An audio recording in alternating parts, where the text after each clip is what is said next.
Okay, now let's begin by reciting the prayers to help us get into a good state of mind, have a good motivation for joining this class. So the prayer should come up on the screen.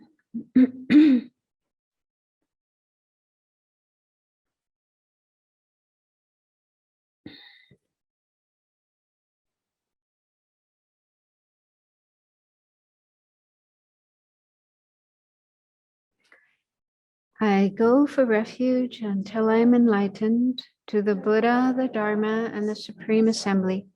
By my practice of giving and other perfections, may I become a Buddha to benefit all sentient beings. I go for refuge until I am enlightened to the Buddha, the Dharma, and the Supreme Assembly. By my practice of giving and other perfections, may I become a Buddha to benefit all sentient beings. I go for refuge until I am enlightened to the Buddha, the Dharma, and the Supreme Assembly. By my practice of giving and other perfections, may I become a Buddha to benefit all sentient beings. May all sentient beings have happiness and the causes of happiness.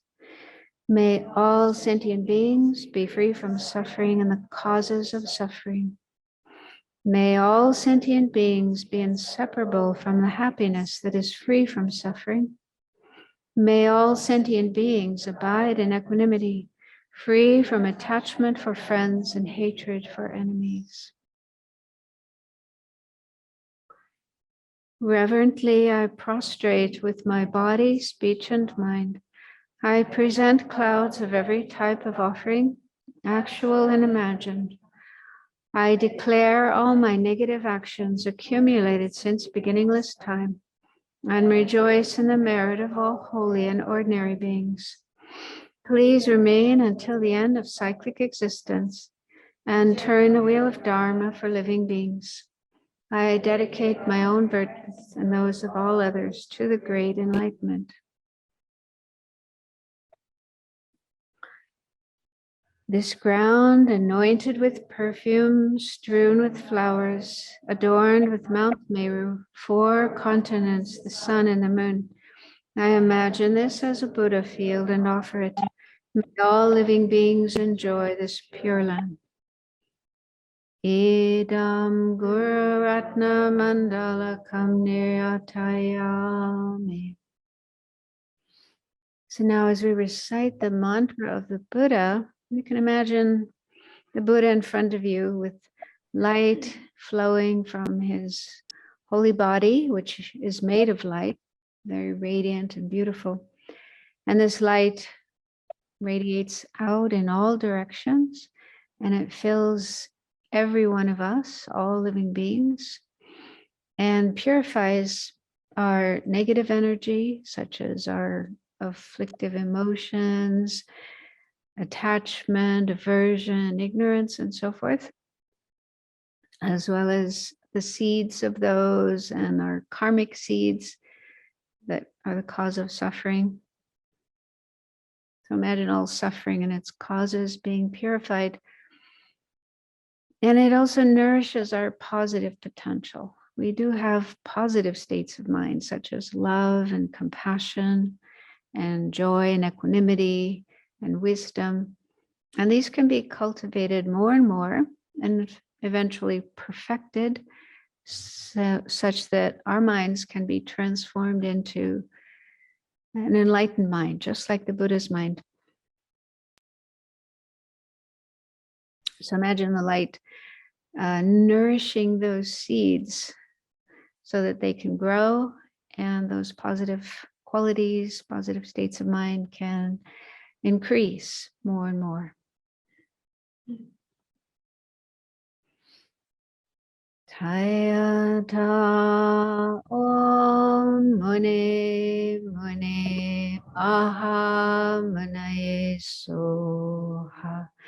Tayata Om Mune Mune Maha Munaye Soha.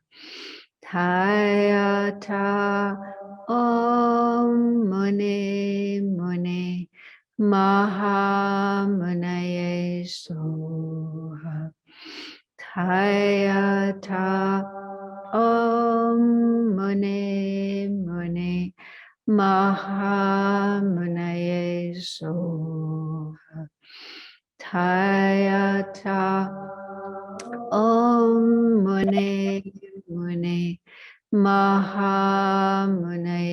Soha Tayata Om Mune Mune Mahamunaye Soha Tayata Om Mune Mune Mahamunaye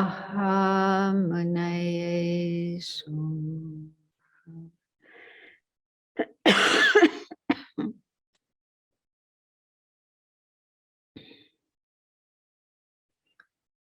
Okay, so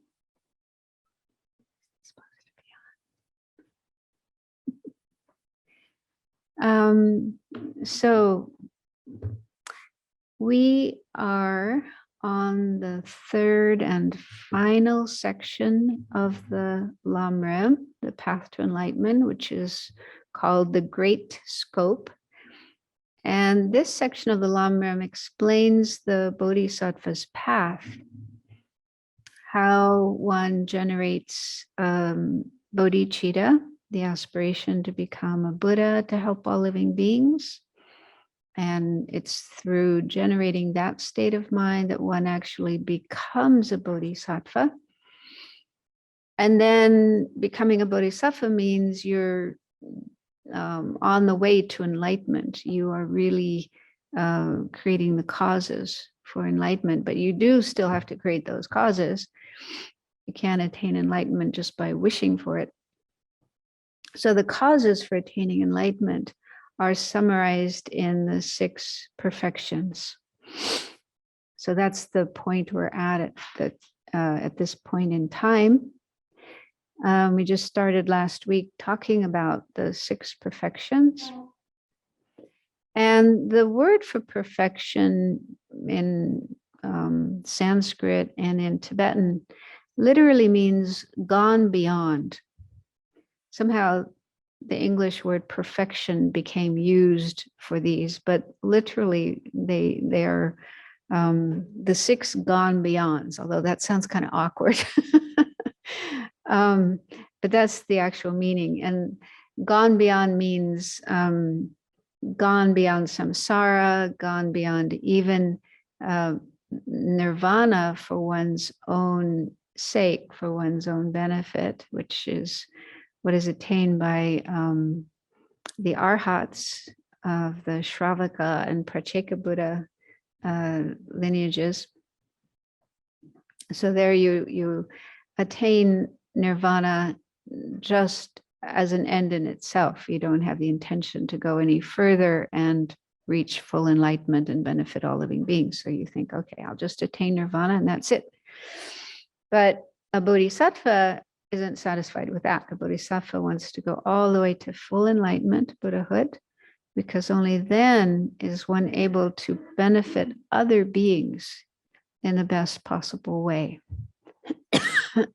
So that's what it means to be a bodhisattva and to have bodhicitta. You aim for full enlightenment, Buddhahood, to benefit all living beings.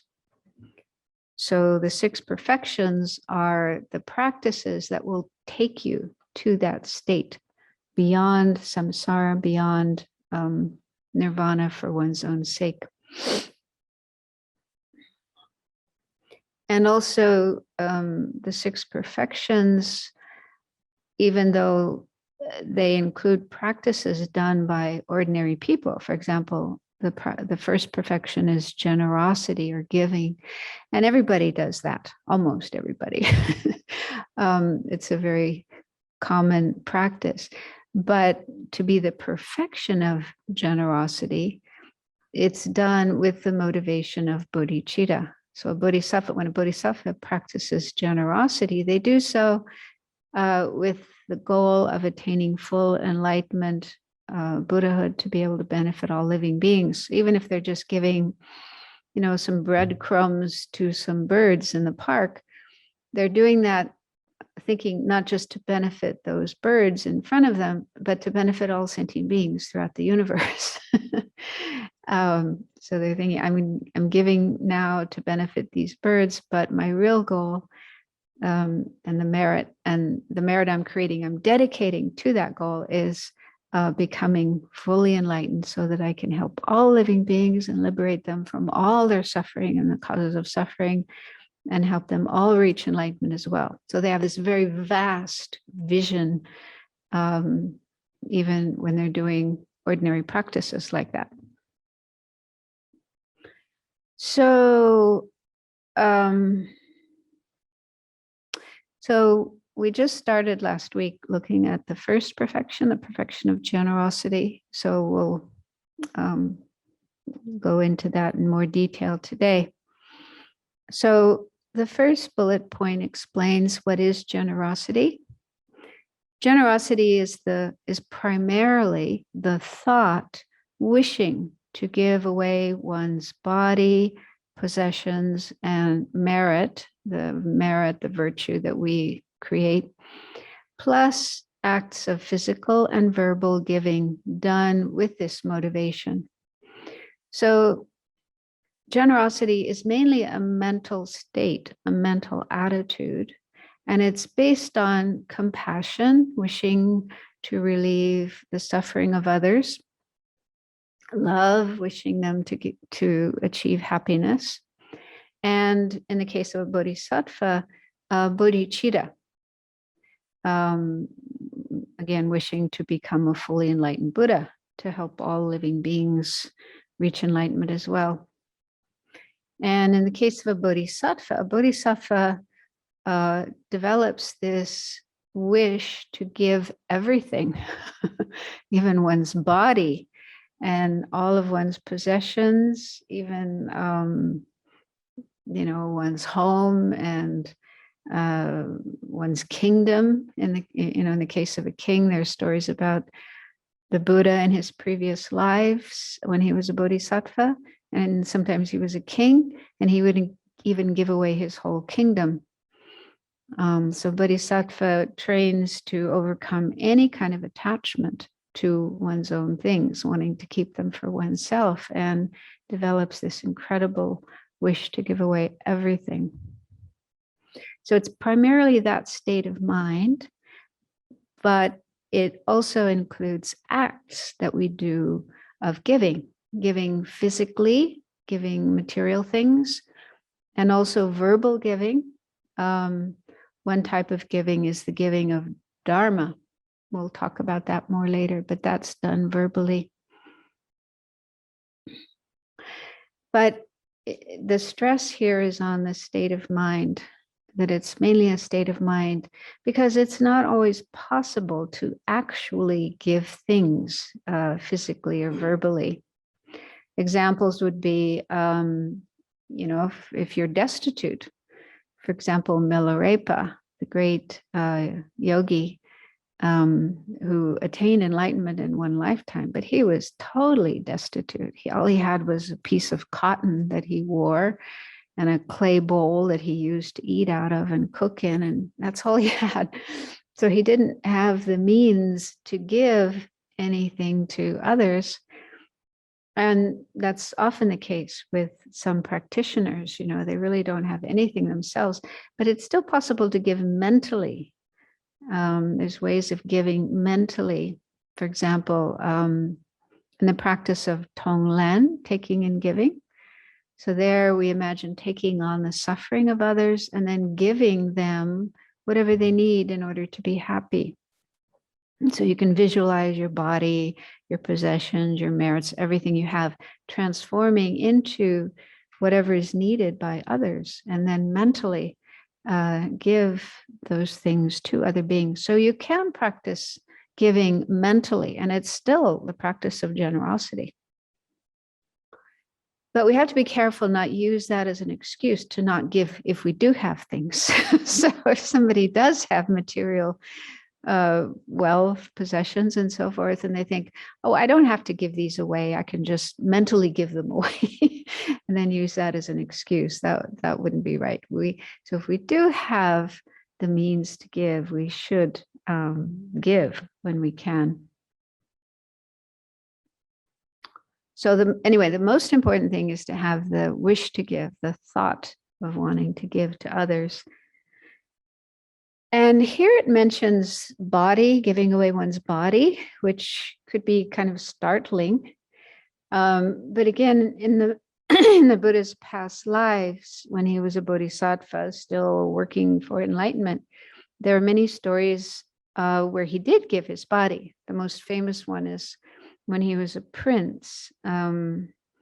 He's already a bodhisattva, and he was born as a prince. And he and his brothers came across a starving tiger, a mother tiger, and her 5 cubs in the forest. And he was just moved by compassion and total selflessness. And he decided to give his body to the mother tiger and her cubs, out of compassion and bodhicitta and it was just an extraordinary act of giving. And there was other cases as well where the Buddha gave his life or his body or parts of his body to others. So it takes great compassion and a lack of selfishness to do that kind of thing. And it's said that while we're still beginners on the path and our compassion is still weak, we shouldn't give away our body because we don't know, it's not definite where we're going to be born in our next life. So while we still have this precious human body, precious human life, we should hang on to it. But there's other ways of giving our body. For example, giving blood, if there's a need for blood, or giving parts of the body. Like some people will donate a kidney, or I don't know, there's different ways of giving, or you can sign up to be an organ donor. And also on the level of visualization, the practice of Tonglen, you can imagine giving your body. So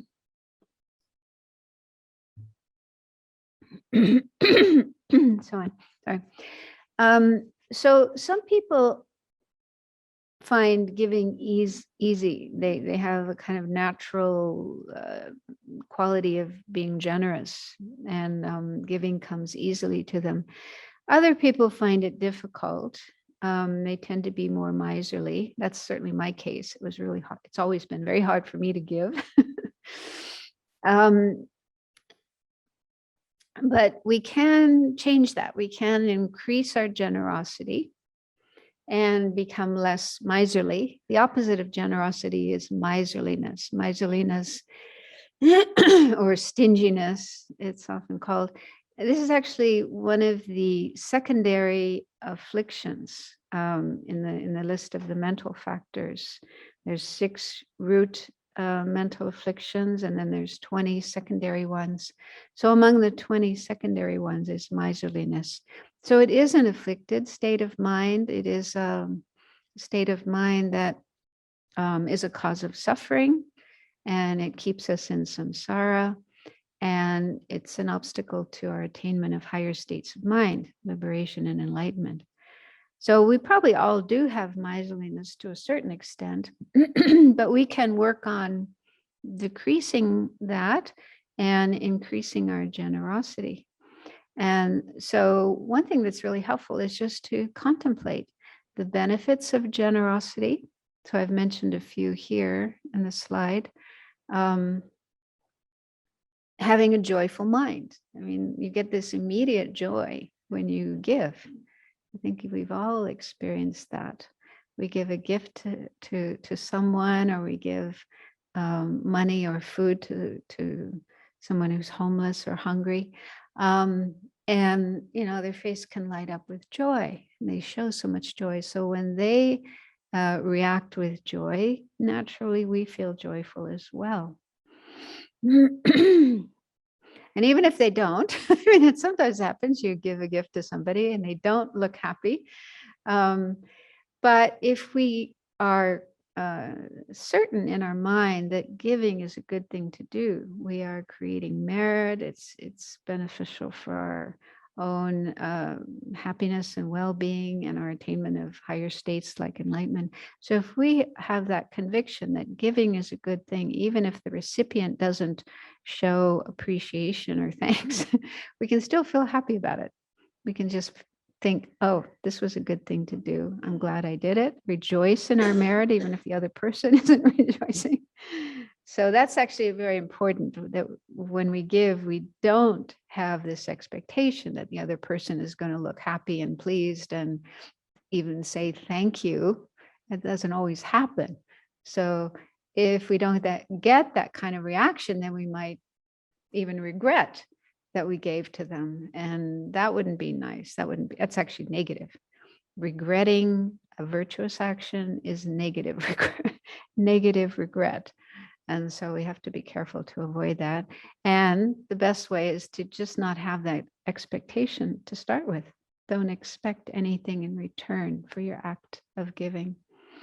And then the second point is being reborn wealthy. So the Buddha said that the karmic result of giving, generosity, is having wealth. And again, it's not ideal to give with that motivation. I'm going to be rich in my next lifetime. But it's beneficial if our goal is enlightenment, higher state of mind like that. We do need to ensure that in our future lives, we have sufficient resources. We want to be born as a human being and have enough to eat and so on, so that we can continue learning and practicing the Dharma. So it doesn't mean you're going to be a billionaire in your next life, but having sufficient resources to enable you to keep going in your spiritual practice. So it is important to practice giving for that reason. And then the ultimate goal of giving, the highest results of giving, are the attainment of nirvana and enlightenment. So not just bodhisattvas, but even those wishing to attain nirvana also need to practice giving. Giving is a cause for the attainment of nirvana and enlightenment. So bodhisattvas practice giving over many, many lifetimes. And again, they don't just give their wealth or possessions, but even their body and so on. Knowing that this is a necessary practice for their ultimate eventual attainment of full enlightenment, Buddhahood, to be able to benefit all beings. Another thing that can help is meditating on impermanence and death. Just the fact that we're going to die one day and we have to leave everything behind. All of our things are going to go to other people anyway. So before we die, we can start giving away things that we don't really need. I mean, we shouldn't be unwise or unskillful in our giving and give away everything so that we're totally impoverished and then we'll be dependent on others.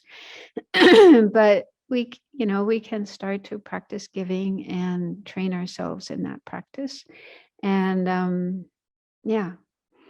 and also make a will. That's also very helpful. Make sure that you do designate who you would like your things to go to when you do die. So making a will before we die is also a way of giving. And it's also helpful to understand that if we have attachment to our things, that can be a hindrance at the time of death. We reach the end of our life and we're still kind of clinging to our money and our possessions and our things, then that makes it hard to have a really positive state of mind at the time of death. Be able to just leave without clinging, without attachment. So those are some things to contemplate that can help us to reduce our attachment and increase our generosity. And then it's also helpful to contemplate the disadvantages of miserliness, which is the opposite state of mind. Being attached, being overly attached to our things and not wanting to give them, not wanting to share them. So the immediate effect of miserliness is being tense, unhappy, uptight. Okay, so we just look at our own mind and compare the state of mind we have when we do practice giving, as opposed to when we don't practice it because of attachment to our things, miserliness. So just check that state of mind and how it feels when we do have miserliness. And we'll probably see that it's not a very joyful, open, happy state of mind. And then the karmic result of miserliness is that in a future life, we'll take birth as somebody poor, in poverty, or even as a hungry ghost. So the hungry ghosts, those who are born as hungry ghosts, usually because of miserliness, because they had strong clinging, strong attachment to their things and didn't want to practice giving. And as a result of that, they're born in that really miserable situation with incredible suffering. So if in our present life, we are not impoverished, obviously we're not hungry ghosts, we're human beings, and we probably have sufficient resources such that we have time to learn the Dharma and practice the Dharma. So this is an indication that in a past life, we must have practiced giving. So we got to make sure we use this life to practice giving in order to have the same conditions in the future. And then it's an obstacle to attaining liberation and enlightenment. So that means it will keep us circling in samsara, circling through death and rebirth again and again and again. So it's good to spend time contemplating, comparing these two states of mind, generosity on the one hand, miserliness on the other. And hopefully we'll see that generosity is a much better state of mind and a much better way to be rather than miserliness. And we don't have to make huge gifts right from the beginning. We can start off giving small things. There's a story I really like. There was one man in Tibet who was extremely miserly. He couldn't give anything, even just like a glass of water. And his teacher advised him to start by giving from one hand to another. So from one of his hands to another, he would give something small. So that way he got used to handing something over, letting go of something from one hand. And then getting more used to that, he was able to start giving small things away to other people, maybe a cookie, a penny, something really small. And he got used to doing that. And then gradually he was able to give larger gifts. So if you're extremely miserly, you could try that approach.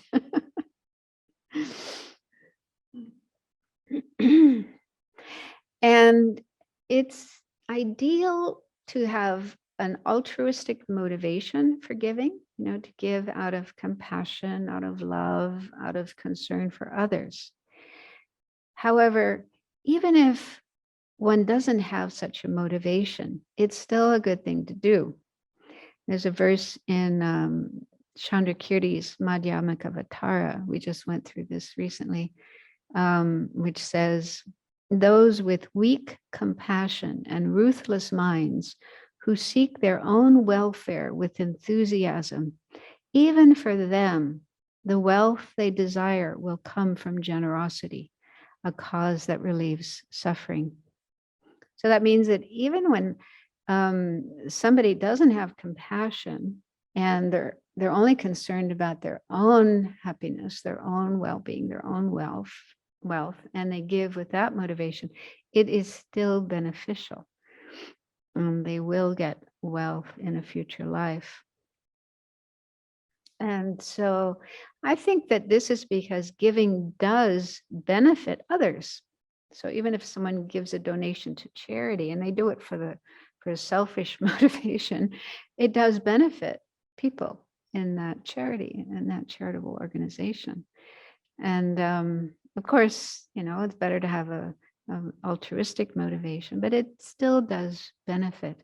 And I think this is also good for us to know, so that, if we do hear about acts of generosity and, the motivation may be questionable, we're not sure if this person really had an altruistic intention or if they were doing it with a selfish motivation, we can still rejoice in it. We can still think it was a good thing to do, and not be cynical and critical and judgmental about the benefactor, but rejoice.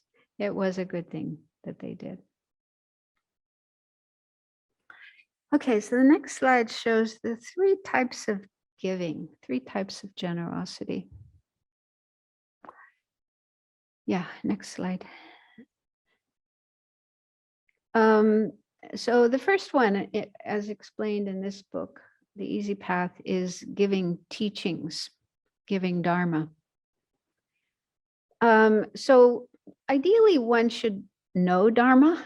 So one should study and make sure you have a correct understanding of the Dharma in order to give it to others. And also, it's ideal not to start teaching until you've received the go ahead from your teacher. It's not really correct to set yourself up as a teacher, but have a teacher who's guiding you, and only teach when your teacher says you're ready to. But even if we're not ready to give Dharma teachings, there are other ways that we can give Dharma. For example, giving books or CDs, or helping people connect with teachers. So if there is somebody who is interested in learning the Dharma, you can connect them with teachers, with books, with sources of information on the Dharma. Also, when we recite our daily prayers, sutras, mantras, and so forth, we can imagine there are other beings around us and they hear the Dharma from us.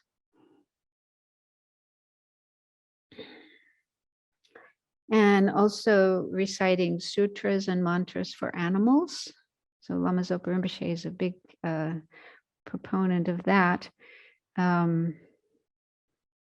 And many people in the West especially do have pets, and it's wonderful to take care of animals and provide them with food and shelter and affection and kindness and so forth.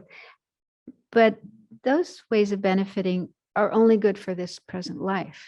You're taking care of their needs and bringing them happiness for this present life.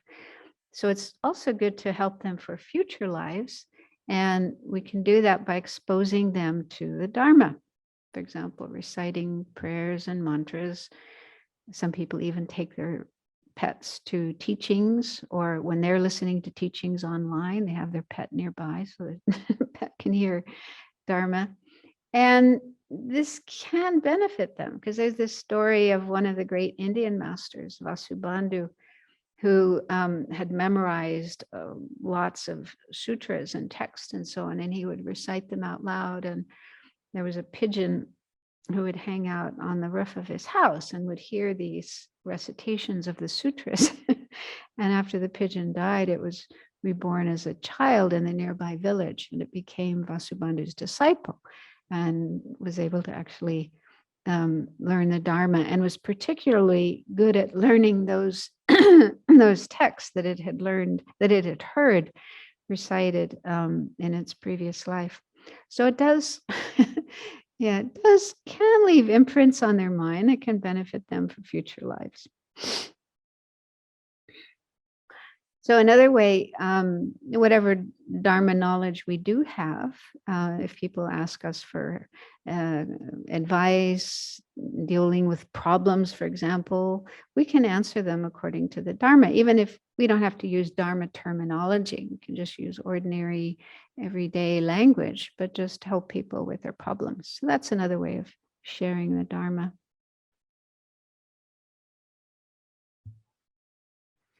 The second one is giving fearlessness.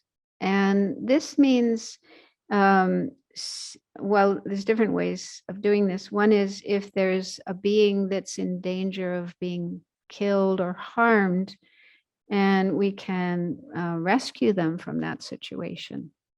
We're saving their life. So this sometimes happens if you see an insect that's fallen into water or an animal in the road that could be run over or stepped on, and you remove it from that dangerous situation and put it in a safe place. Then that's one way of giving fearlessness. And if there's a person who's frightened, anxious, upset, crying maybe, and you give them attention, you know, get them to sit down and tell you what's happening, and then you try to understand what's going on with them, and you offer soothing words and comfort. You just help them in whatever way you can to get beyond this state of fear or sadness that they are in. So that's also a way of giving fearlessness. And in many Buddhist countries, there's the practice of saving animals who are bound for slaughter, you know, who are going to be killed and eaten for food or whatever. And you can buy the animals.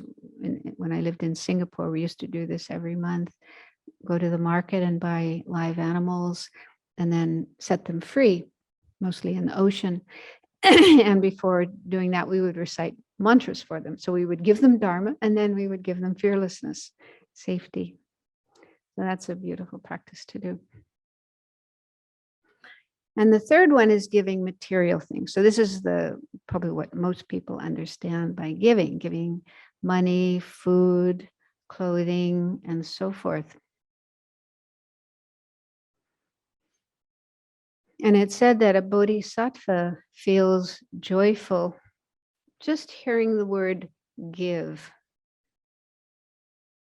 So they understand the value, the benefit of giving for themselves, but also for others. And they are looking for opportunities to give. So whenever there is such an opportunity, they are happy to give. And again, if it's not always possible to give physically or verbally, you can still do it mentally. And in the book, if you read the book, it mentions giving one's spouse and children. And this can be kind of startling. There are, again, stories of the Buddha's past lives when he was a bodhisattva. And for example, he was a king or a wealthy person, and he would sometimes give his wife and children. And we read this and we think, what? But at that time and in that culture, it was considered okay to do. A man did have ownership over his wife and children and did have the right to give them away. And it was considered a wonderful act of generosity, because those are the things that are most dear to you, more dear than your money and so on, would be your own family. But in our culture, if somebody did that, they'd probably be arrested. There'd be a huge uproar in the press and so on. And so, yeah, we just have to understand different times and different cultures and so on. So we have to use wisdom and do what's appropriate. So our acts of generosity need to conform to what is legal and socially acceptable. And we need a lot of wisdom when it comes to giving, because it may sometimes happen that a person will ask for something that isn't appropriate to give. For example, I mean, an extreme case would be if somebody wants to commit suicide or commit murder and they ask for weapons or poison. We don't have to give in that situation. So yeah, we do have to use our intelligence and our wisdom and only give what's appropriate. And this is similar with parents and their children, you know. Children are often asking for more than they really need. every new toy that comes out, and endless, sweets and junk food and so on. So you don't have to give everything that is asked for. You do need to balance with wisdom and know what's really going to be helpful, what's going to be beneficial for others.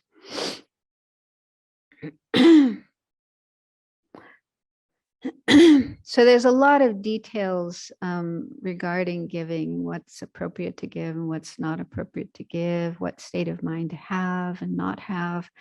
And we don't have time to go into all of that, but in the Lama Tsong Khapa's great exposition of the stages of the path, the Lam Rim Chenmo, it goes into all those details. So if you are interested, you can find that information. And there's also a fourth type of giving that is sometimes mentioned, and that is giving love.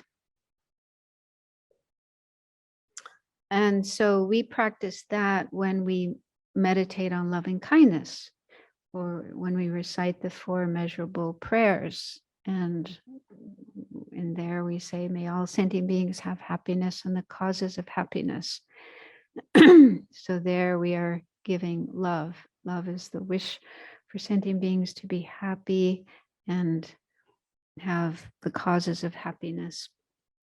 And also just in our daily life, when we encounter people, just being friendly and kind to people, to other living beings, animals, insects, and so on, just having this friendliness, this kindness towards others. So that's giving loving kindness.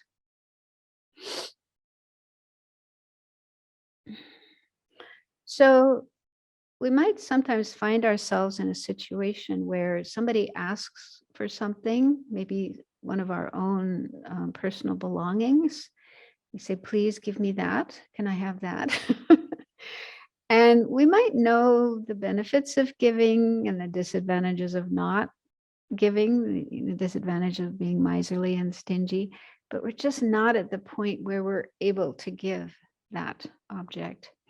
So the Buddha addressed this situation, and he said that we can just humbly explain to the person that, I'm still just a beginner in the practice of the Mahayana, and I still have a lot of self-grasping and self-centeredness, and I still think of things as mine, and just explain I'm not ready to give this, and apologize and say that in the future I aspire to overcome these obstacles and be able to give you whatever you need, and give all beings, all beings whatever they need, and fulfill their desires. So that's helpful to know that, we just have to be realistic as to where we're at, and not always feel obliged to give everything. Recognize our limitations, but still have the aspiration to do better in the future.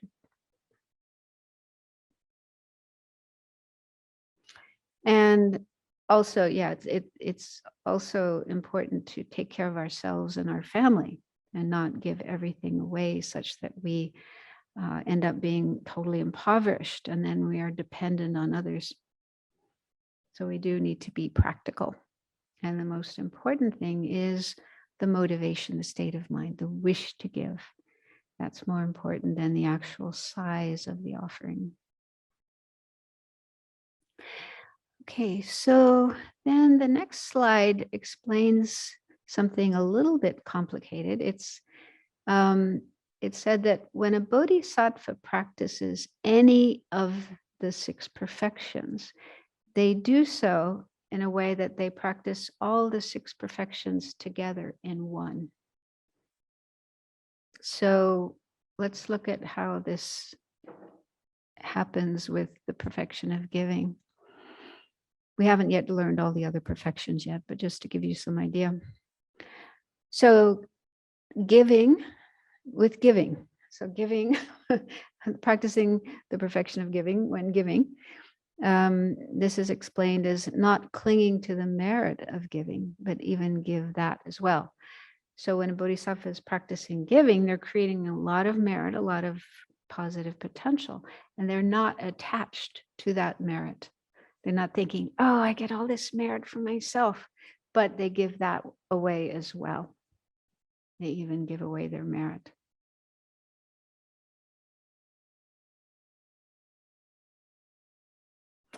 And then number 2, ethics with giving.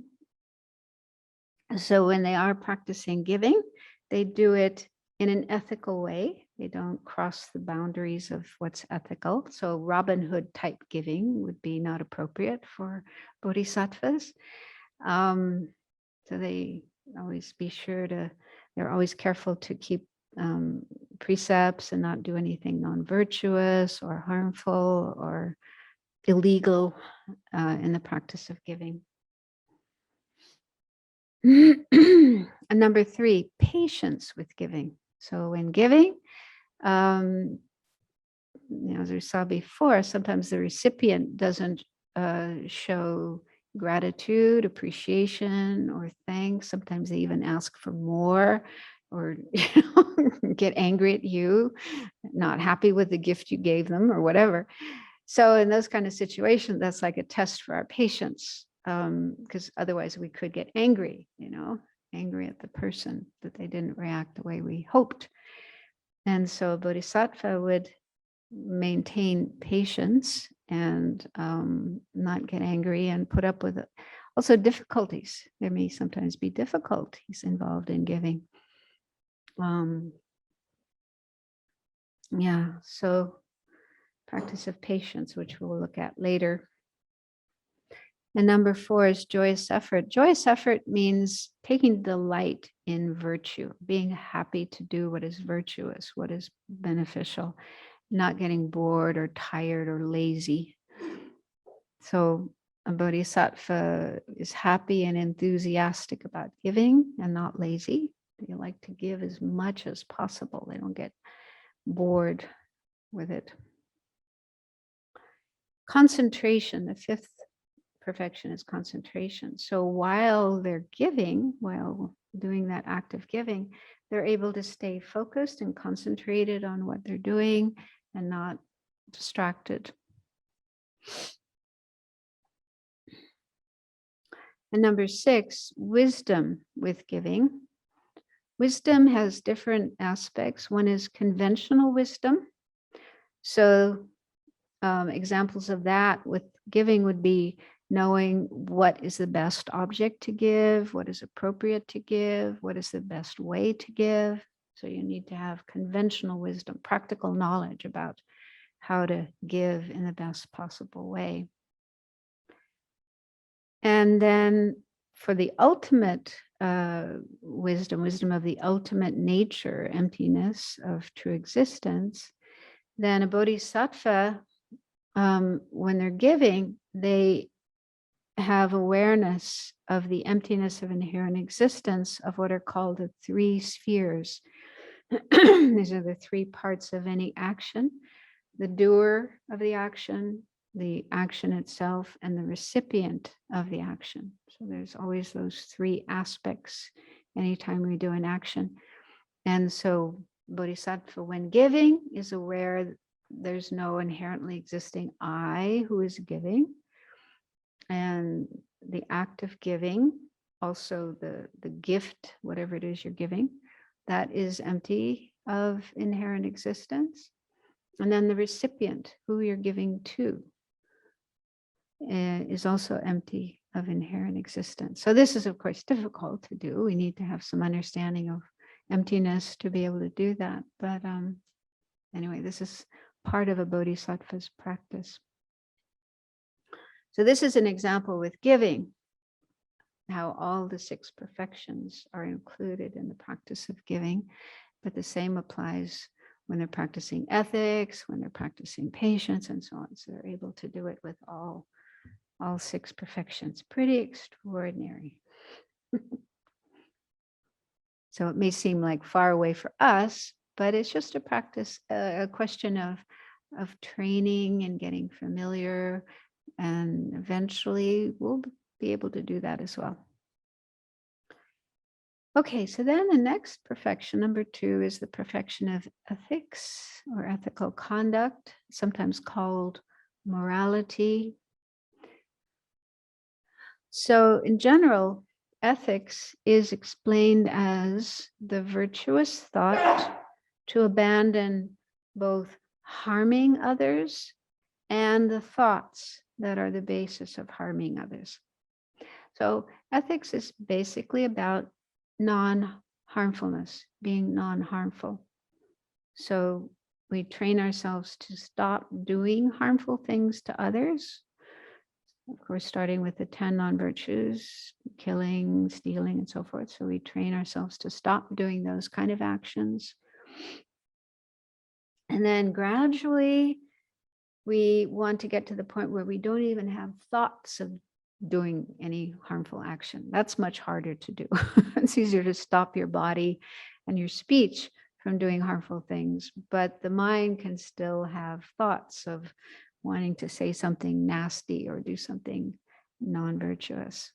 But anyway, gradually we work on that, and eventually we can even stop those kind of thoughts from arising in our mind. And then, so that's ethics in general. And then when it's done with the bodhicitta motivation, then it's the perfection of ethics.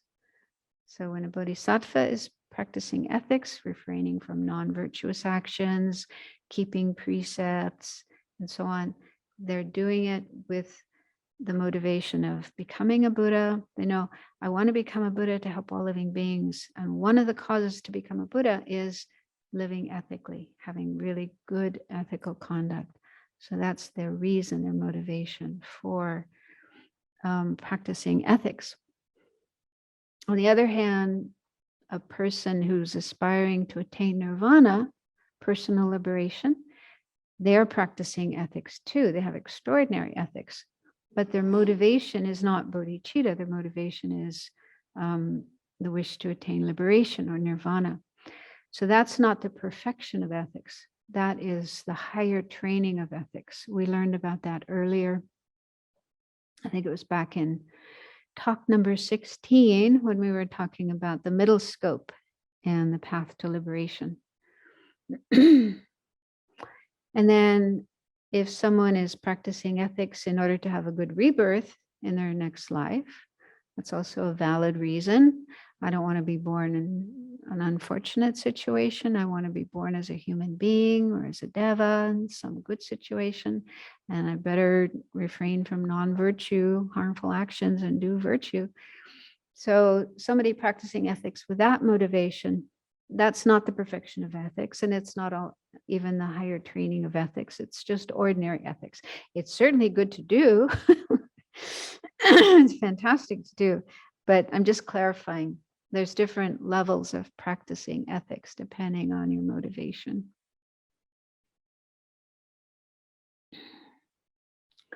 And there are 3 types of ethics. This is in the context of the Bodhisattva's practice. The first is refraining from negative actions.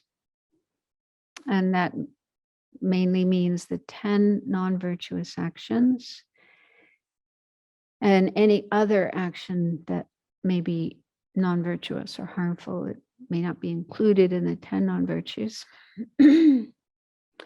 So we need to have a good understanding that sentient beings do not want to suffer. They don't want to be killed or cheated or lied to, and so on and so forth. So out of compassion, not wanting to cause suffering to other living beings, we refrain from those kinds of actions. Also, when we do those actions, we harm ourselves. So we need to have compassion for ourselves and not do things that will bring suffering upon ourselves in the future.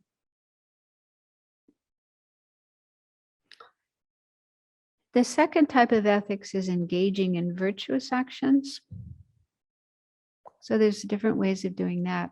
when we do the first one, refraining from negative actions, we're automatically doing virtue because the counterpart to the 10 non-virtuous actions is the 10 virtuous actions. And the 10 virtuous actions involve consciously refraining from the 10 non-virtues, consciously refraining from killing, stealing, and so forth, with the understanding that those are harmful. Those are the cause of suffering. I'm not going to do those. So as soon as we refrain from negative actions, non-virtuous actions, we're automatically creating virtue. But there's other ways we can create virtue. For example, giving, like the 6 perfections. And then the practices we do in our tradition, like making prostrations, reciting the names of Buddhas, reciting sutras and mantras, making offerings to holy objects, holy beings, listening to the Dharma, thinking about it, studying it, meditating on it, and so on. Teaching the Dharma when we have the ability to do that, or producing Dharma materials, like being involved in producing books and tapes and CDs and so on for Dharma. So these are all different ways we can engage in virtuous actions. The third type of ethics is benefiting sentient beings. And there's a lot of overlap between these 3 types of ethics, because the virtuous actions that we do, for example, are usually benefiting sentient beings, like when we practice giving, teaching Dharma, and so on, that's benefiting others. So in fact, the book says any form of Dharma practice fits into the third type of ethics. We're benefiting sentient beings. And also all the actions that we do that are motivated by the wish to benefit others. So even if we're sitting in our room alone, meditating or studying or whatever, but we're doing it with the bodhicitta motivation, there may not be any other sentient beings in the immediate vicinity, but our actions are still benefiting other beings because they are helping us develop our potential for enlightenment. And as we get closer and closer to enlightenment, our ability to help others will increase. Lama Zopa Rinpoche once said that even just keeping the first precept of not killing, refraining from killing, that is an act of kindness for all sentient beings, because it means all sentient beings are safe from being harmed by me. I am not a threat to any sentient being. All sentient beings can feel safe and comfortable in my presence. I'm not going to harm any of them. So I thought that was really beautiful. He said, this is an act of social, what do they call it? Social work. This is like social work. I mean, it's wonderful to go out and help the homeless and the hungry and so on and so forth. But keeping precepts like refraining from killing and so forth, that is also social work, because it is benefiting all sentient beings.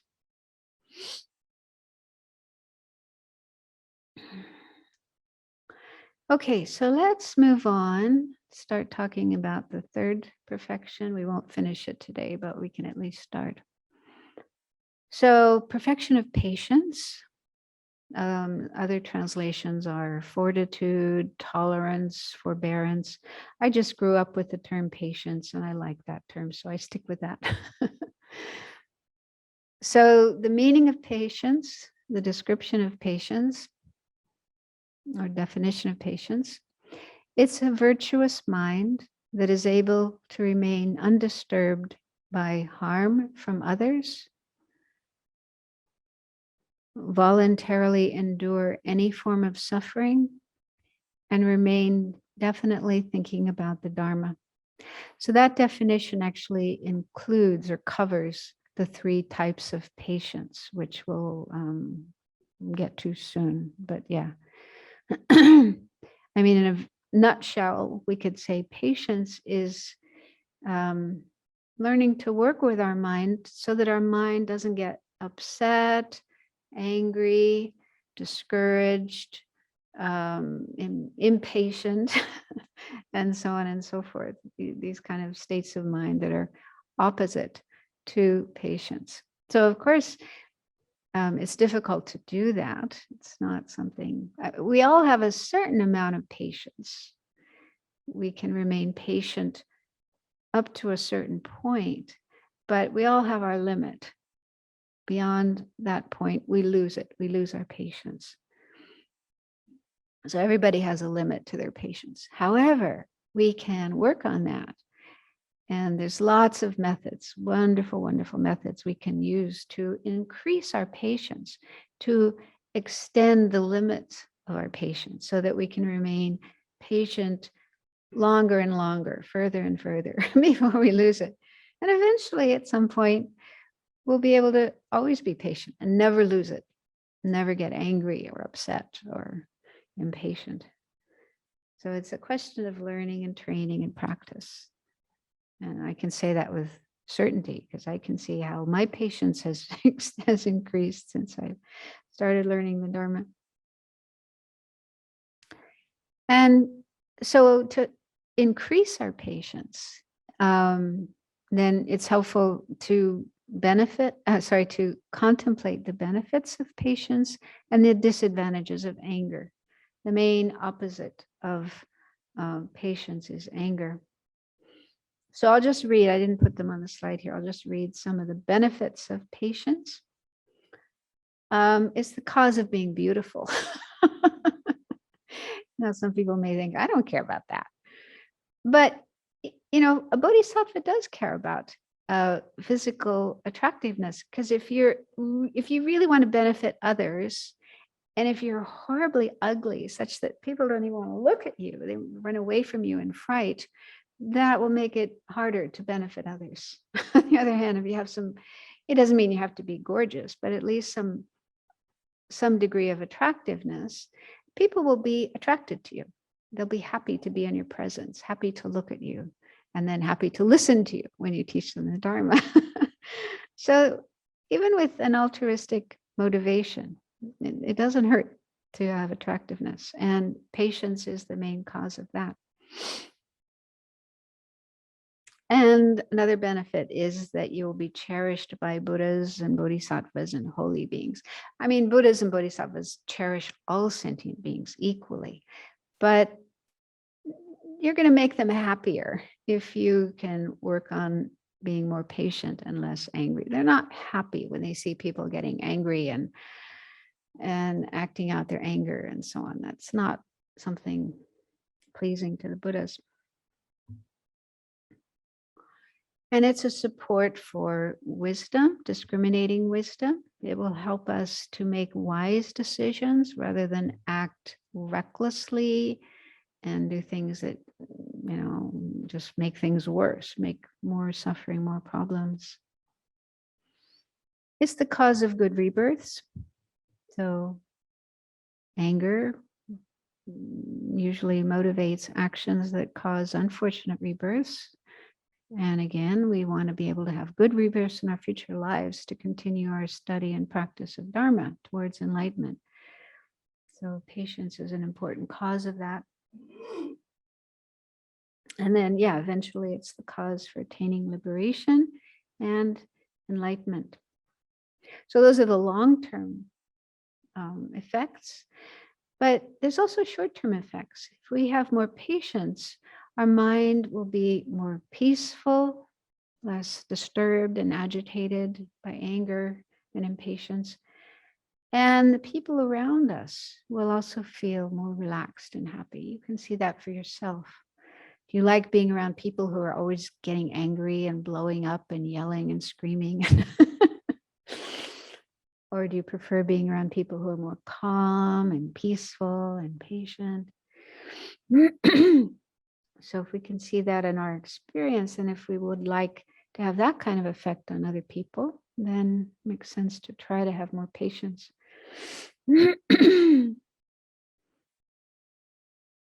And then faults of anger or disadvantages of anger. We can see in the world the terrible results that come from anger, how it leads to acts of violence, murder, terrorism, war, abuse, rape. So the most horrible crimes and harmful actions that are done usually can be traced to anger, hatred. And then immediate effects of anger, it makes our own mind disturbed, unpeaceful, unhappy, makes it hard to make wise decisions about things. We tend to act recklessly and again, sometimes just make things worse rather than better. And the kind of effect it has on the people around us. It probably puts people off, makes people frightened of us, might lose friends, relationships, and so on. And it's the cause of ugliness. So just as patience is the cause of being physically attractive, anger is the cause of being physically unattractive or even ugly, monstrous, frightening. Also, anger, in addition to bringing these negative results, it also destroys our virtue. You've probably heard that before. And, we work so hard to create virtue, to create good karma. And then to have that destroyed by even a moment of anger, it's really sad, really tragic. We don't want that to happen.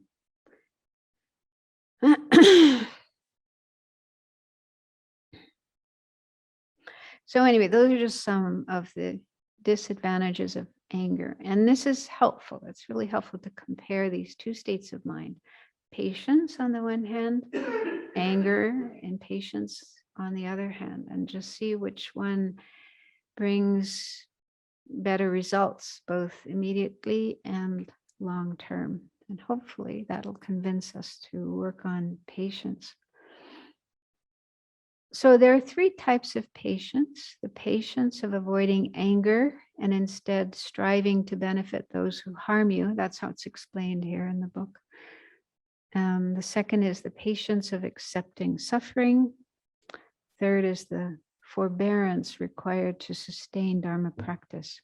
So we'll start looking at the first one today and finish the others next week.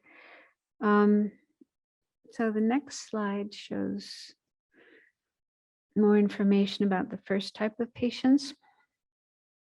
So this is probably the kind of patience most people think about, most people understand by patience. It's the opposite of anger, getting angry and acting in an angry way. And so even when we ourselves are harmed by somebody, we may feel justified in being angry and retaliating, but even in that situation, one needs to avoid anger and be patient.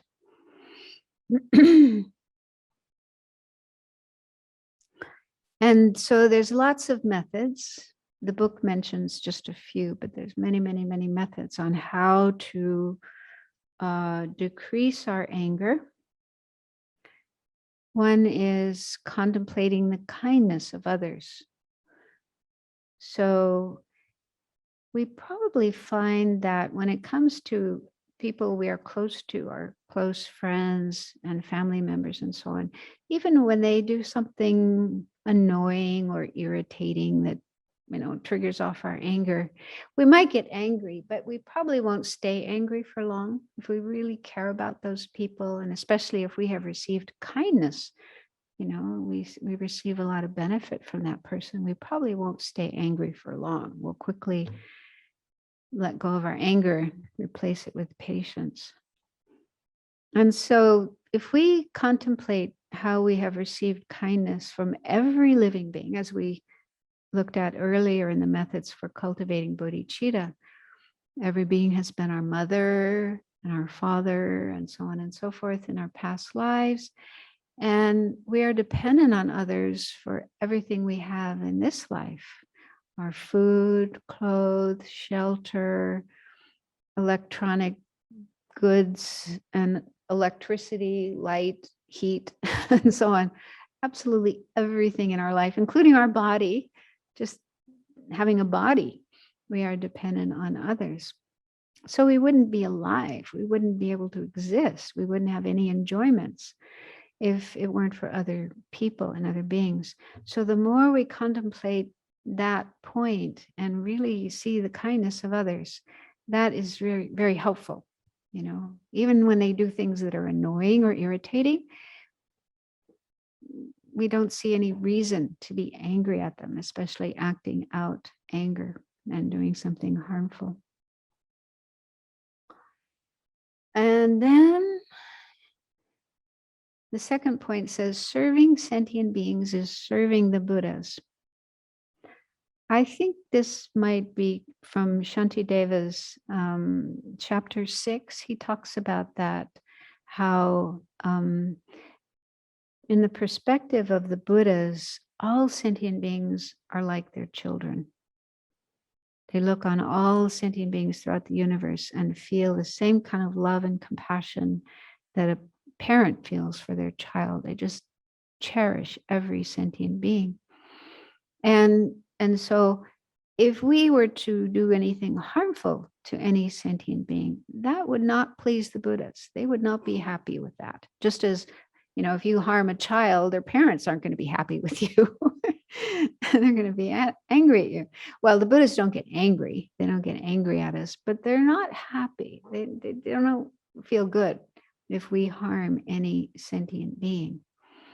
So that can be a helpful way to counteract any feelings of anger or retaliation, even when somebody is harmful to us. If we think about how the Buddha sees this person, how the Buddha cherishes this person, because the Buddha can see everyone's potential. The Buddha can see every being, even the most difficult, the most harmful being. They can see the potential. That person can change and eventually become a Buddha, an enlightened being.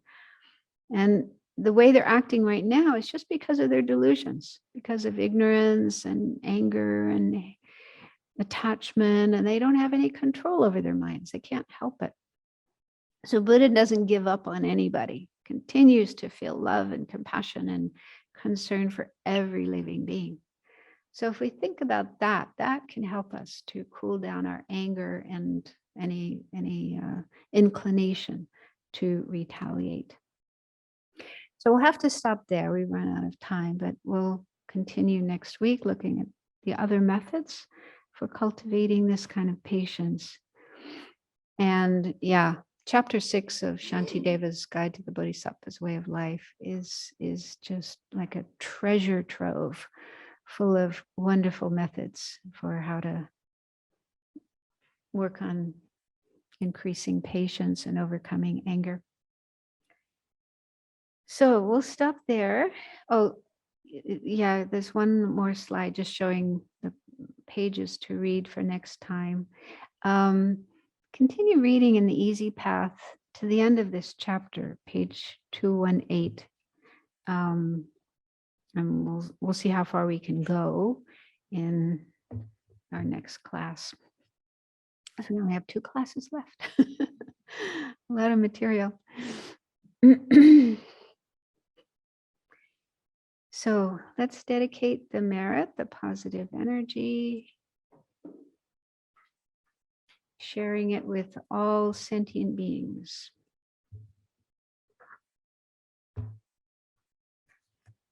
And also praying for the long lives of our spiritual teachers.